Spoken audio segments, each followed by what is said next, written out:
Donald ট্রাম্পকে অনেকেই বর্তমান বিশ্বের সবচেয়ে প্রভাবশালী রাজনৈতিক ব্যক্তিদের একজন হিসাবে মনে করেন, কিন্তু তার নাম বহুবার জেফ্রি অ্যাপস্টিন সংক্রান্ত নথিতে এসেছে।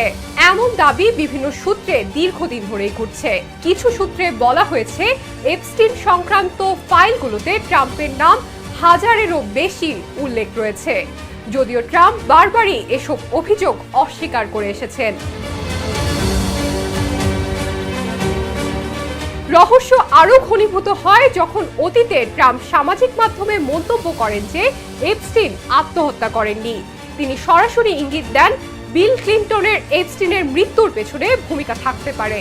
ট্রাম্প তার নির্বাচনী প্রচারণার সময় প্রতিশ্রুতি দিয়েছিলেন ক্ষমতায় এলে এপস্টিন সংক্রান্ত নথি প্রকাশ করবেন, কিন্তু পরে দেখা যায় 2025 সালে এসে তিনি এই নথি প্রকাশের বিষয়ে নানা অজুহাত দিতে শুরু করেন।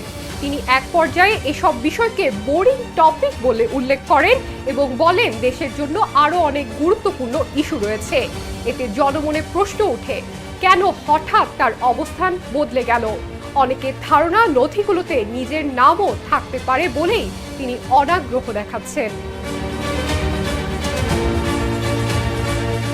পরবর্তীতে 2025 সালের নভেম্বরে ডেমোক্রেট এবং রিপাবলিকান উভয় দলের কিছু আইন প্রণেতা পার্লামেন্টে এপস্টিন নথি প্রকাশের দাবি তোলেন। চাপের মুখে ট্রাম্প একটি বিলে সই করতে বাধ্য হন। অবশেষে 19 ডিসেম্বর কিছু নথি প্রকাশ করা হয় বলে জানা যায়। এই প্রসঙ্গে ট্রাম্প এবং এপস্টিনের দীর্ঘদিনের পরিচিতির বিষয়টিও আলোচনায় আসে।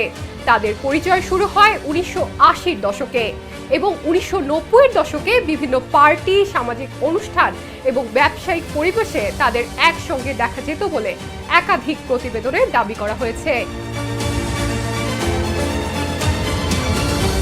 কিছু সাক্ষ্য এবং ব্যক্তিগত যোগাযোগে দাবি করা হয় নথিতে তাদের কথোপকথন, সামাজিক যোগাযোগ এবং নারী সঙ্গ নিয়ে বিতর্কিত মন্তব্যের উল্লেখ পাওয়া যায়। এপস্টিনের গার্লফ্রেন্ড মডেল স্টেনলি উইলিয়ামের ভাষ্য মতে 1993 সালে একবার ট্রাম্প টাওয়ারে যান তিনি, যেখানে এপস্টিনের সামনে ব্যাড টাচ করেন ট্রাম্প। আর এটি এপস্টিন বেশ এনজয় করেন, কারণ তার কাছে মনে হয় তার কাছে এমন এক নারী আছে যাকে ট্রাম্প ট্রফি মনে করেন। এছাড়া একটি আলোচিত দাবি হলো এপস্টিনের ব্যক্তিগত বিমানে ট্রাম্প একাধিকবার ভ্রমণ করেছেন, যদিও ট্রাম্প এ ধরনের তথ্যের কিছু অংশ অস্বীকার করেছেন।